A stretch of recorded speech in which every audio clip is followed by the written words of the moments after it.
Okay. أعوذ بالله من الشيطان الرجيم بسم الله الرحمن الرحيم أشهد أن لا إله إلا الله وأشهد أن محمدا رسول الله السلام عليكم ورحمة الله وبركاته Ramadan Mubarak.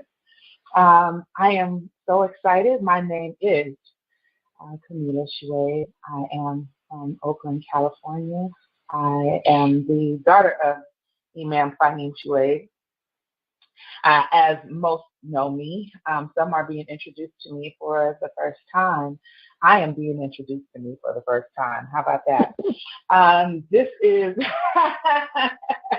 this is truly an honor, and I want to thank Sister Fitrah and Study Al Islam for this opportunity to connect with the womb that bore me, this community that I've been raised in, and that has allowed me the ability to show up fully, authentically, and unashamed of being a Muslim because of the hard work and the foundation that had been laid for me by my elders and the pioneers and those who sacrificed so very much to establish an identity for us that we now benefit from.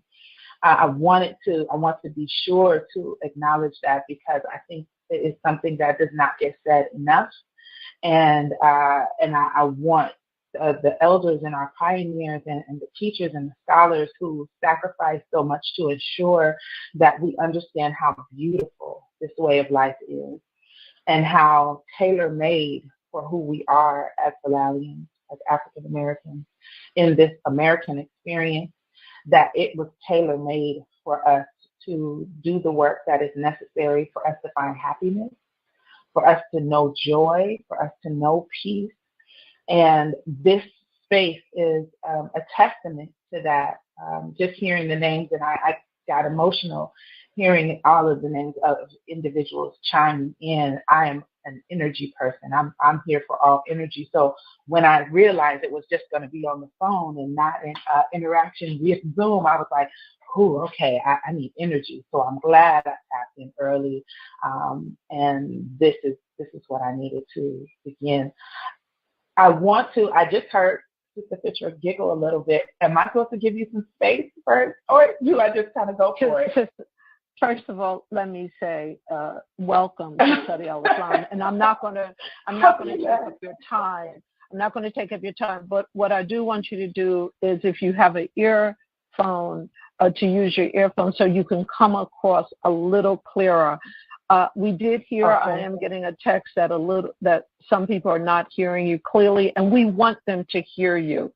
So take your time because you do have some extra time of performing double duty today. But if you have an earphone, speak in your earphone because it comes off clearly. And no, please proceed with your 3 attributes of Allah. This time is yours. Okay. Is that better for you? Much better. Alhamdulillah. Okay. Alhamdulillah. Alhamdulillah. I take it. All right. So yeah, I wanted to make sure that I acknowledge and speak to those that are here, and knowing that everyone who tapped in on this line is a testament of your leadership. And many times we become afraid to use that term that we are leaders, but yeah, we are leaders, right?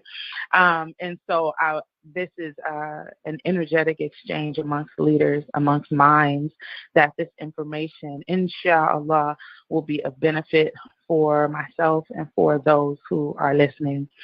So that being said, I open with the ayat from the Quran, Surah 20, ayat 25 to 28, where it says, "Oh my Lord, expand my chest, ease my task for me, and remove the impediment from my speech so that they may understand what I say."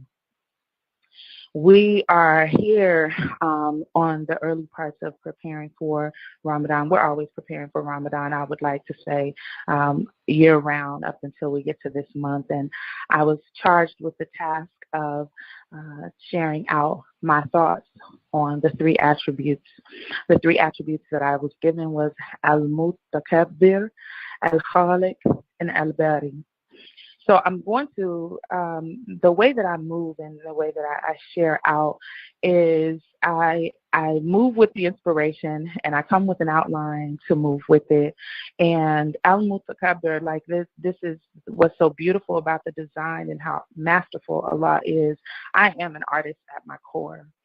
And these three attributes spoke so very highly to me as an artist, someone who is creative, as someone who gets inspired by the environment and our experiences, right? And so Al Mutakabbir, where it says the one translation is the great, and or it will say the tremendous, or he who is most perfect and worthy of absolute pride. So when I looked at the great, you can't help but to, when I reflect on our community, as we think about Muhammad Ali, where he says, I am the greatest, right?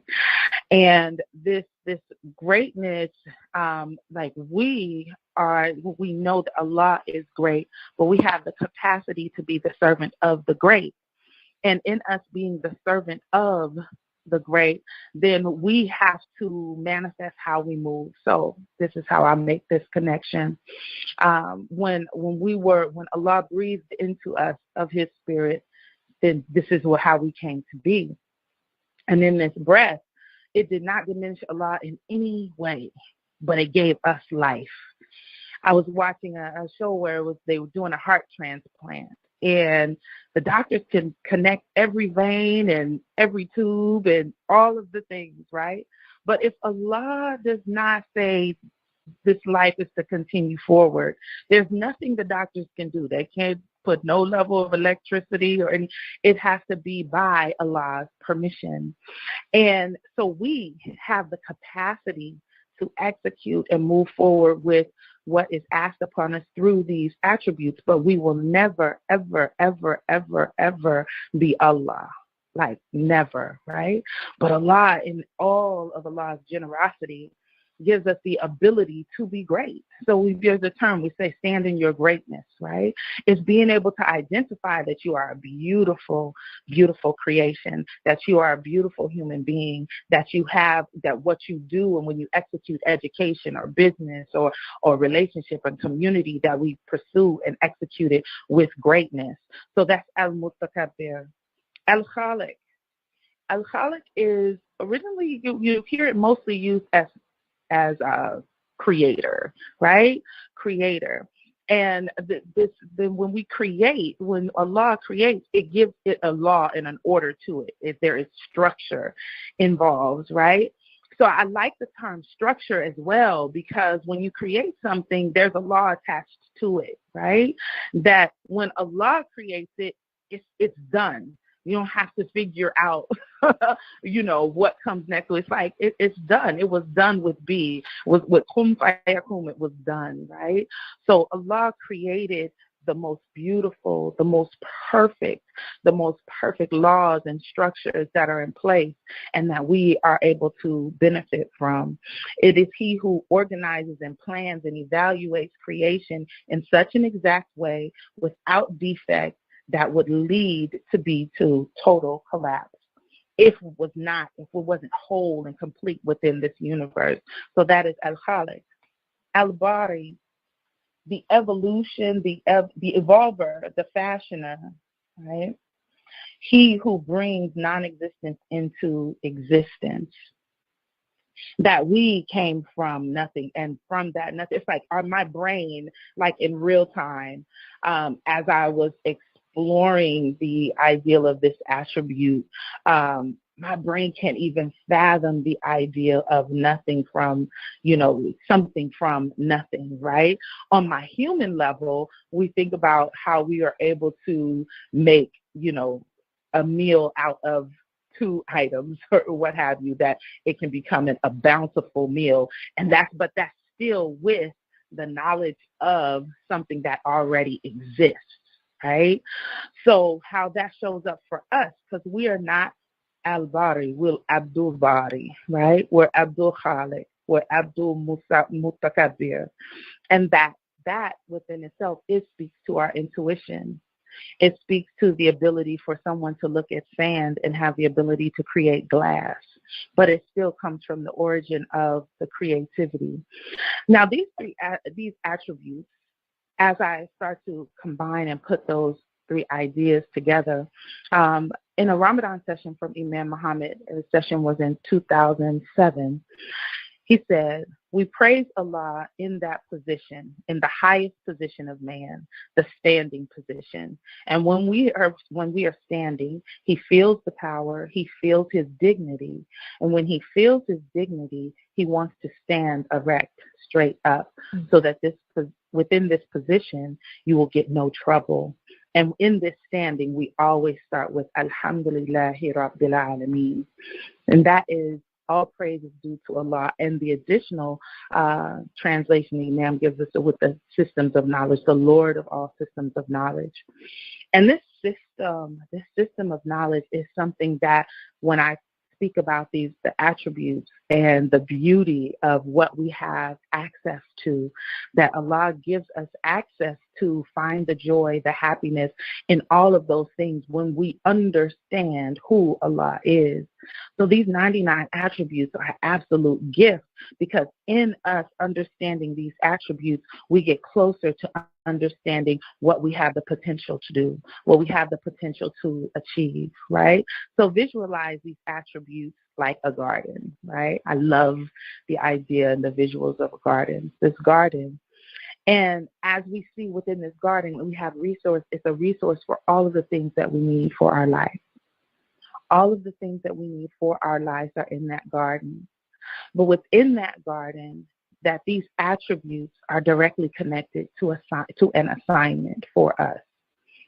So when I think about us as Khalifa, we're supposed to engage and establish in the earth. We're supposed to engage and establish in the earth and create a system that perpetuates greatness. So we are supposed to execute greatness, fi sabilillah. We are to execute being creative and create things that further acknowledge the beauty and the power and the majesty of Allah. And in that, when we do those things and establish those things, then we find the joy and the happiness and the love for our hearts in us being obedient to the ask.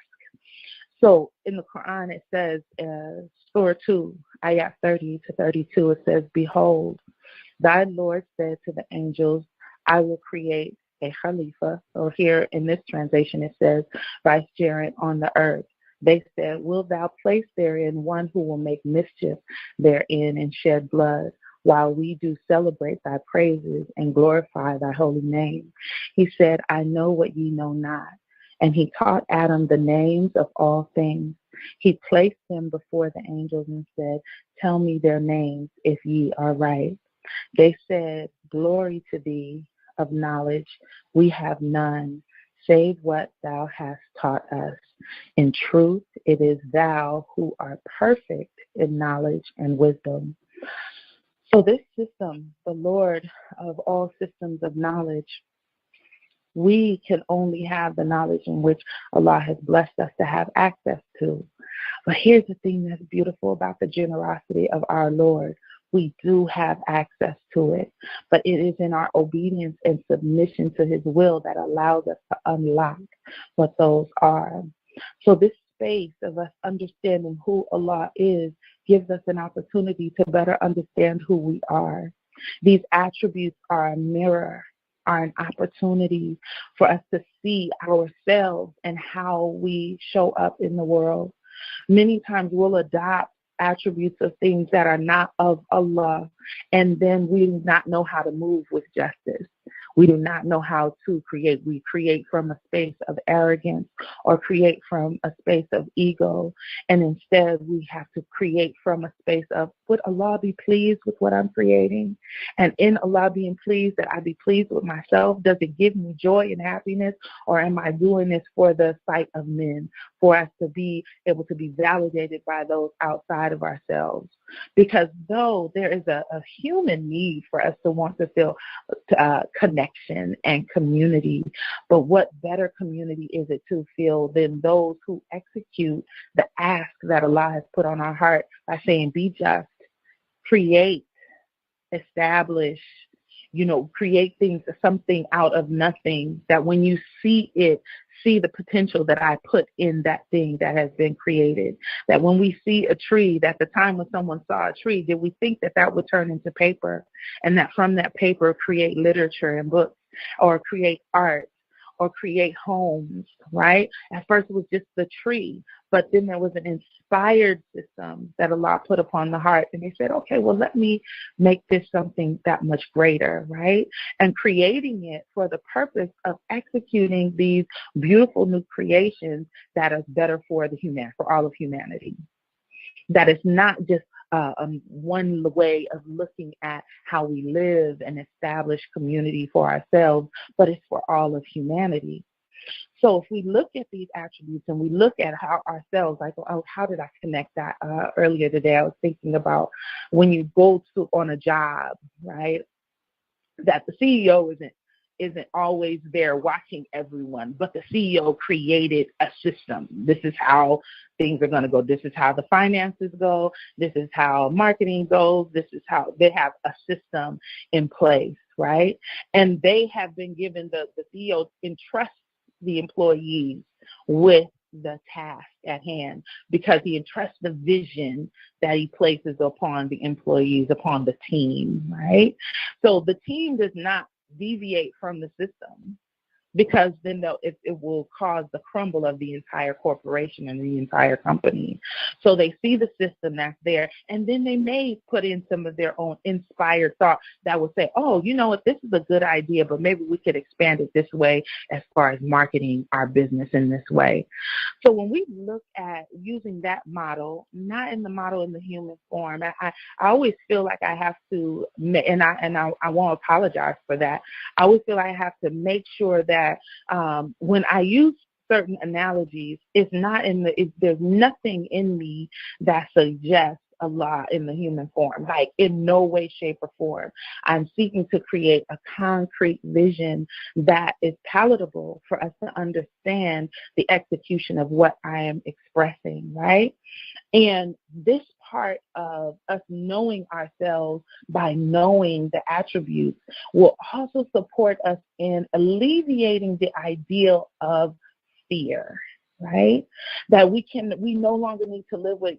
Yesterday, the Imam spoke, and he said that we move with zero fear, and I shouted in my car, and I was like, yes, because this is what knowing Allah does, that the fear of any man, any human being is eliminated, because we know Allah to be just. We know Allah to be loving. We know Allah to be merciful. We know Allah to be gracious. We know these things, right? And in us knowing it, that when we pursue a thing, and that inner voice that says to us, maybe you shouldn't do that. Just, stick to the basics, that we challenge it and we say, no, I have to stand. I am the servant of the great. So in me being the servant of the great, I have to show up great.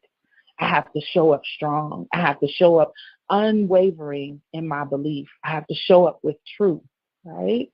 And that when we look at the time when it's time for us to create whatever it may be, and this is not just culturally, though culture is all interweaved into all of those things, that this idea of showing up and creating. What are you creating for? Are we creating to magnify the beauty and the glory of Allah who created us? Because the creativity is a gift.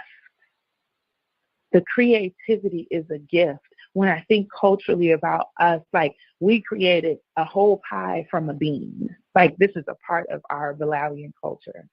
And correct me if I'm wrong, I don't believe there was ever anything in existence prior to that we brought it to the forefront of the community. And I knew it was next level when I saw on Food Network they had a bean pie recipe. And I was like, what? Like, there's no way, right? Because this creation has science connected to it, even within our history and our culture. But I would leave that to our pioneers to remind us of what that history is. That these things, that when we create something that is for us, by us that it is enough that it doesn't have to look like what everyone else is doing. Because as we know, what everyone else is doing may not speak to the highest parts of ourselves. And in it not speaking to the highest part of ourselves, are we truly being in submission to what it is that Allah wants for us? Are we truly moving in a way that Allah will be pleased with us and that we are pleasing? Like, how are we moving with that same level of energy? So this creating something out of nothing speaks to, when I reconnected, because now that we establish and know that what that is for Allah, what does that mean for us, is to the intuitive nature. The intuitive nature, the ability for us to trust. Now, I work largely with women within being empowered in their spiritual movement and understanding their relationship with God.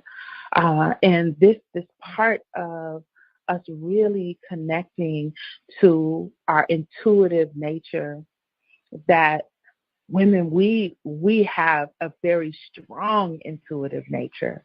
We have a very strong ability to create structure and create order, right? I have the Women of Mastery Award theme, who are just like warriors on the front lines, are women who want to create spaces where community can interact and where we can nurture the children, where we can be supportive of businesses, where we can create a space for laughter and warmth, a space where we can see each other reflected, a self-care space where we can really kind of just have a moment to release all of the other tasks outside of ourselves and really just show up in our womanhood, right? And that this being able to create something out of nothing there's always a vision in our mind. We'll get a vision like, it would be a good idea to do X. It hasn't happened yet. It's just, that's the vision, right? And that it doesn't exist, but we move in the energy towards making sure that it does happen. I am a firm believer that if you have the vision of it, it means that it's possible. If you visualize, it's possible. And to take it a step further, it's yours. So if you're visualizing, okay, yeah, we need a school, and it doesn't exist, it's not there, right? That means that, okay, it's possible. It's possible. And in that possibility, it is up to you to be obedient to the ask and execute. Will it be easy? No. But the idea came to you with ease, and Allah provides us all the resources necessary to execute it. Allah will not give us a vision for something so beautiful and so good and not give us all the resources necessary to ensure that it comes to life. And in this coming to life, this legacy mindset that brings us to the next level of what it is that we want to achieve, what it is that we want to have, is still all tied into understanding the attributes of Allah.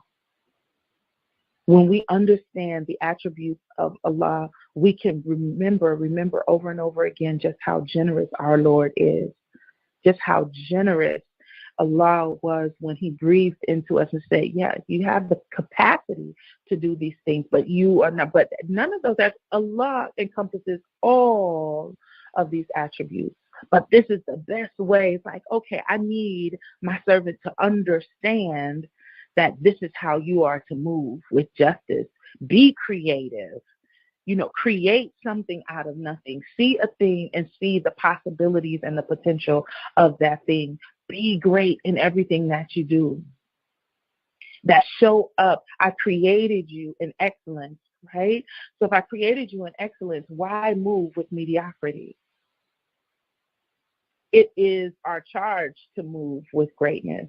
We are responsible for the greatness that we show up in the world with and that we give off to the world. Yeah. So I'm at time, I believe, and I wanted to know how we will transition over into the next subject, or if I could just go for it. Yes, Kamilah, We're here listening. Okay, okay, good. So, this is. I have to be honest with you. Like, I'm emotionally overwhelmed because it is. I Allah is masterful. Let me just say that Allah is masterful. Go ahead. Kamilah, let me say this to you as the daughter of Yolanda, your mother, Yolanda and Imam Fahim Shuaibe. No one is more overwhelmed than the pioneers listening on this line who know that this community, and listening to your voice as you prepare to go into your next subject, listening to you, we know that this community is in capable hands. We, on Study Al-Islam, we have created a platform for our intergenerational leaders to feel safe and valued in this community. So we are grateful that you have accepted to be a new voice on Study Al-Islam, although you are not a new community member in this community. So please proceed with your next topic, which will, as a one who was born in this community to Muslim parents, how important is it to build memories, family memories during the holy month of Ramadan? Alhamdulillah. The topic has so many layers for me, because we see how the community is evolving, changing, and I know the energetic question that comes up is, how do we engage the youth and young adults? Right? And I know that's a big one. And the first thing I want to say is I want us to I have an adult child, and who grew up in the community, still in the community, alhamdulillah, and married, and inshallah will begin his own family of children and so forth, right? That this idea of collecting memories is about creating space. And when I say creating space, many times we will execute and ask based on, when I was younger, I didn't have X, so I'm going to do that for young people, right? Like, oh, if I had Islam at your age, I would do this, and this. Well, you're not sure about that. You could say that now, but that's not an absolute fact. We can't think about what was past. We have to think about what is now. And in this creating the space, it is about honoring the human experience. I say a thing where I say that, the soul is always intact, but there's a human experience that's happening that we are learning as, first generation, second generation Muslims. There was a prior experience even before my parents became Muslim. They had an experience. And then when Islam came, it was like it gave it order and structure, right? And in that order and structure, then even still new as Muslims here in America, it still started to evolve. And we were at a tug of war with culturally, like, oh, you don't dress, we're not supposed to dress like that. You don't do that. You don't talk like that. What are these names? This. There was a struggle there, but our pioneers stood firm. They didn't know what they were doing at that time as far as like what it would look like for us growing up. But as a result of them standing firm and saying, no, we're going to have a Claire Muhammad School. No, we're going to create business. We're going to have our own newspaper. We're going to establish all of these things in this area of what it is that we want to do. Here is where the shift, where we are now, that the shift has to happen, is it's time for us to make your place, right? And this analogy of me saying make your place is you just create the space for the leadership to thrive and to be nurtured. You've done your work, and we are grateful, and we love you for it. Let us love on you. Let us love on you by creating the space for us to bring you the meal that you prepared for us. You slaughtered the animal, you made the hut, you did all of those things. Now it's okay to sit down and say, it's our turn to make your plate and feed you.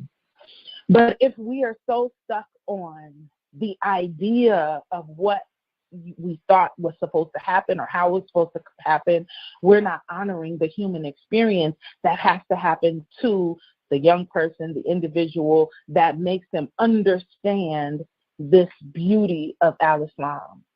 There's no way to avoid the struggle. There's no way to avoid the test.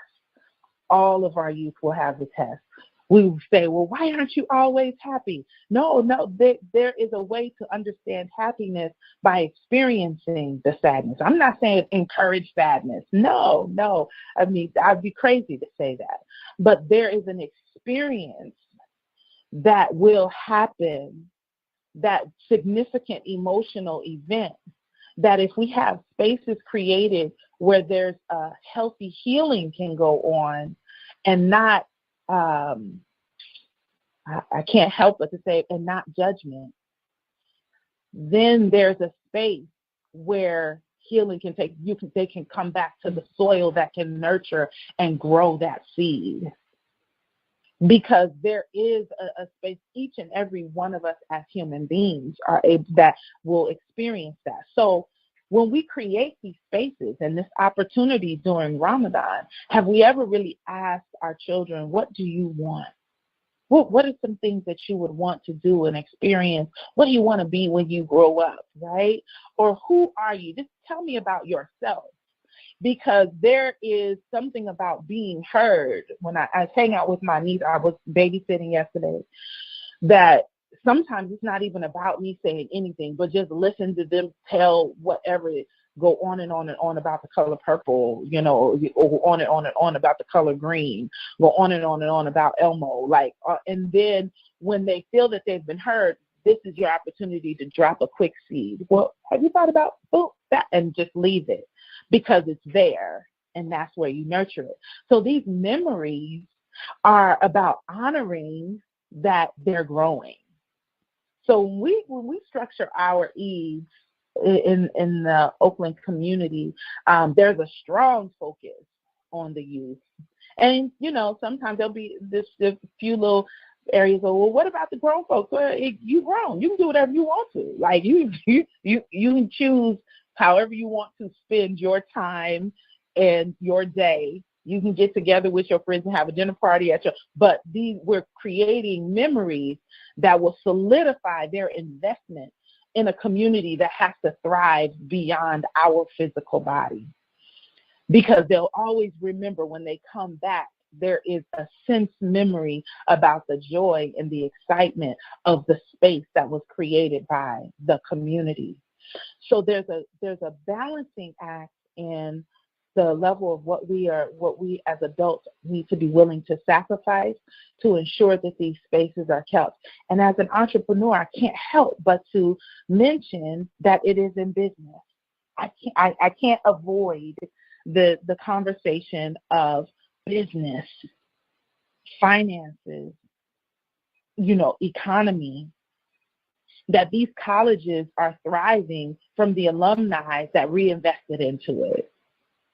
Yeah, they pay for school, that whatever, but there's a culture written in there in the college arena, because we know that educational institutions they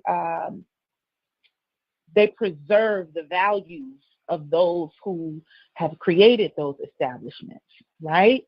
So if we're thinking twice about how we invest in our masjid, we're not holding space for the Khalifa.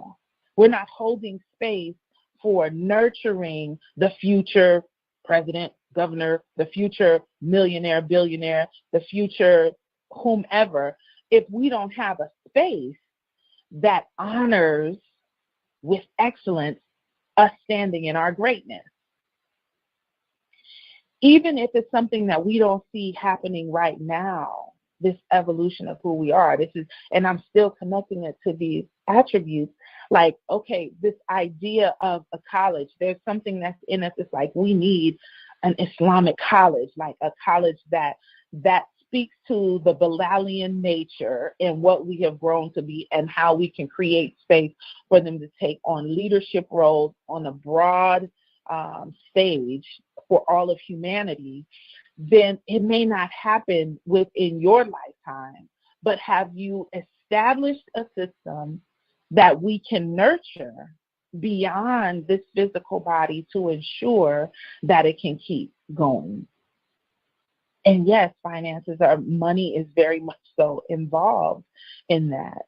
So even if we are not in a position to own the business, there are many, many young entrepreneurs that our community can support.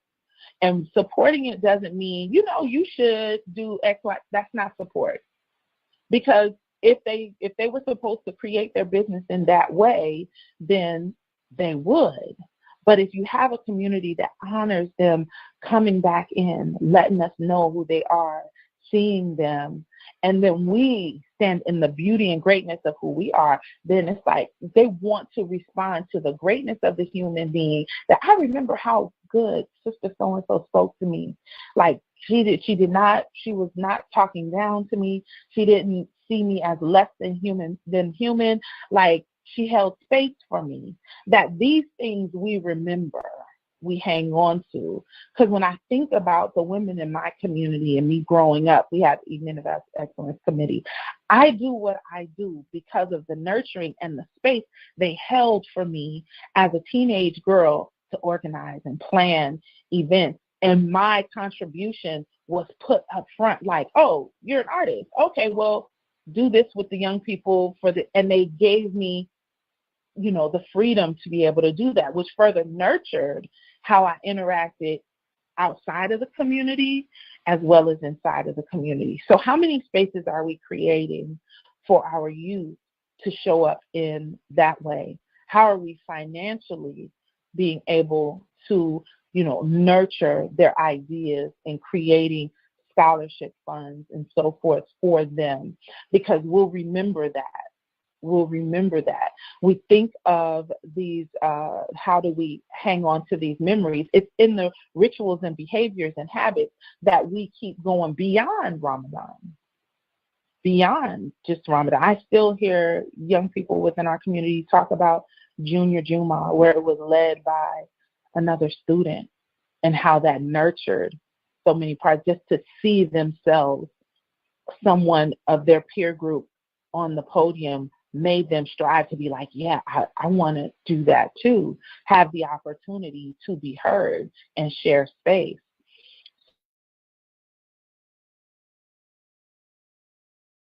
So we are creating space that will etch those memories in the mindset of our young people. And that in us doing that, we'll find the joy. So this will be the step that I would say to in planning it. What does the community need? That starts from what we want. We want community. We want college. We want businesses. No. What do we need? Right? So if the need may be we need more finances. Okay, so that's the need. How do we accomplish that? Let's go down the list of seeing what that does. And the beauty of how Allah is so masterful is that in the speaking it out loud, in the speaking it forward, that everything else will conspire to give us what we need. And in us getting what we need, we will always have what we want. Always. The want doesn't come before the need. So we know we need food, right? So when we talk about during Ramadan, we know we need food. I look in my kitchen, I have plenty of food. I might want lobster and steak, but are my needs being met? It's a different conversation when are my needs being met? And the needs are within your community. It might be that's the sore spot that may need the work. Like we need to bring more young people into our community. We need to create a space where they can feel spiritually safe to be able to talk about their journey in Islam. How do I navigate these different parts of my life and give me the tools necessary to be able to make sure I understand my soul having this human experience when I'm thinking about school, when I'm thinking about relationships, when I'm thinking about friendships, when I'm thinking about how I deal with my family and my parents, and when I think about dreams and goals that I have in my mind and in my heart. Those are things that I want to execute, but how do I bring back a realistic relationship with myself and Allah to ensure that am I making the right decision for myself and for my life? But it's very difficult for us to be able to execute that conversation if we don't understand who Allah is and who we are in relationship to that. Are we just?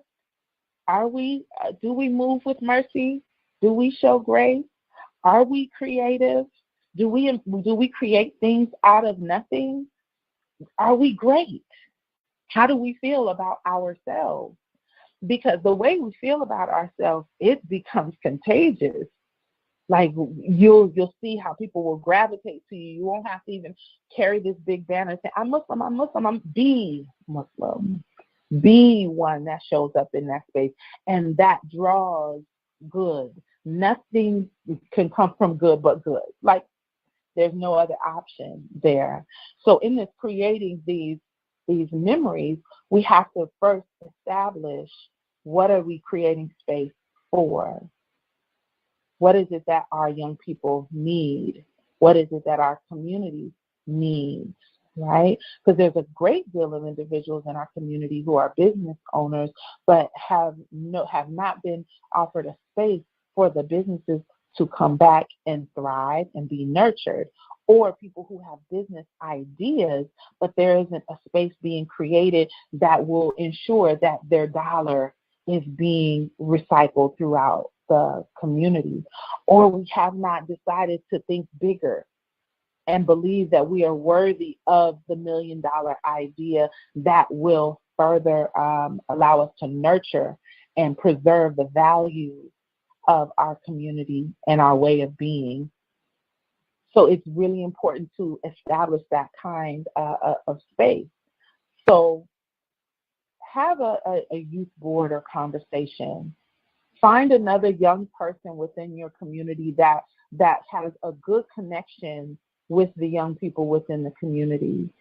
We have been distracted with the create, I just need to find a way to live, right?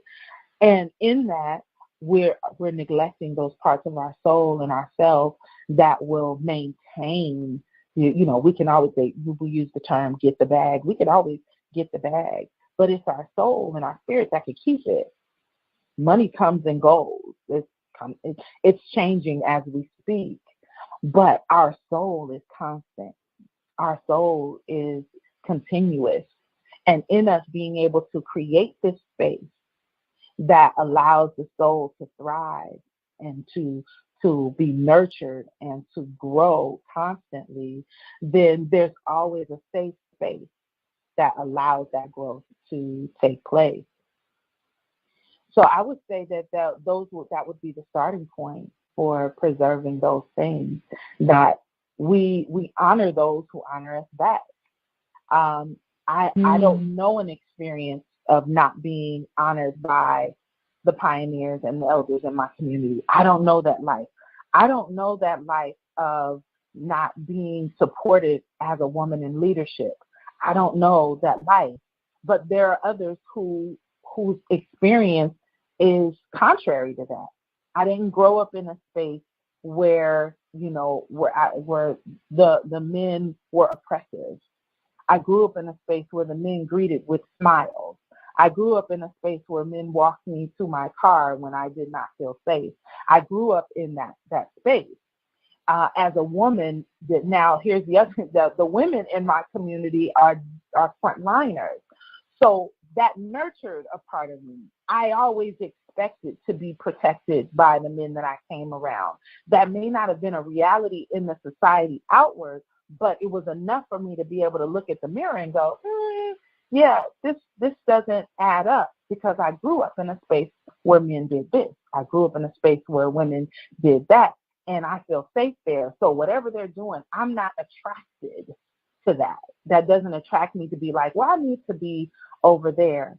If there's a warped sense of protection and a warped sense of leadership, then it will be easy for one to be attracted to warped sense of leadership and a warped sense of manhood and womanhood, because that's all they know. They haven't seen something or experienced something different. So how do we create those spaces?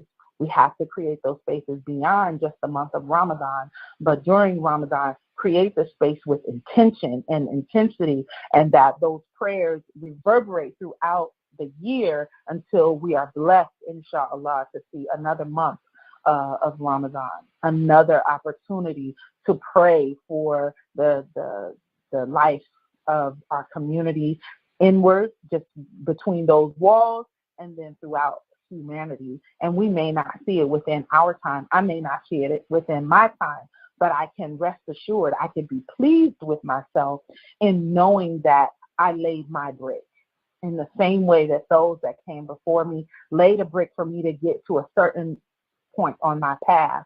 Now it's my turn to start laying bricks. But if we don't nurture those that when it's time for them to lay their brick and they're like, yeah, I'm not invested in that, then this is where the life stops. So that part of it is we have to all be invested in the mission and put ourselves aside. It has nothing to do with what we want. It doesn't matter. And I know that can be kind of like hard to take on, to be like, what you want does not matter in this case. But when you do what it is that is asked of you and what it is that is needed for a community, you'll get everything you want. Absolutely everything. I have no doubts in my mind. Allah has shown up in every single way possible that we are in a time, even right now, culturally, where those that can be whatever it is that they want to be, they are being very vocal and not with any shame of any of those parts. So we live in a unique time as Muslims where it's like, yeah, I'm Muslim. Like, what's wrong with that? That when I grew up, that wasn't something that was a freely conversation. But my son grew up in a time where they were fasting in school, and his friends gave space for him to be able to do so in a public school, right? And that's because there is a mindset of, okay, show up authentically and fully who you are. So it is okay for us to show up fully. We don't have to tailor our tongues around how we show up. We just have to show up with greatness and with a level of mercy and grace, and embracing the parts of this human experience that makes people recognize this is our way of life. Like, this is how we live. We don't do it just when it's convenient, but we do this all the time. So as a community, collectively come together financially, collectively come together in a way that allows us to nurture these seeds. I use this term cathedral mind, right? That the communities of hope at one time, they would start a building that they knew would not be finished in their lifetime, but they nurtured their children to be prepared to finish this cathedral that was started. And this is where we are right now. Like this, who would have thought that we would have, Muslims in areas of politics, Muslims who are multimillionaires, Muslims like these, they exist, they're there, they're present. And it was without needing to compromise who they are.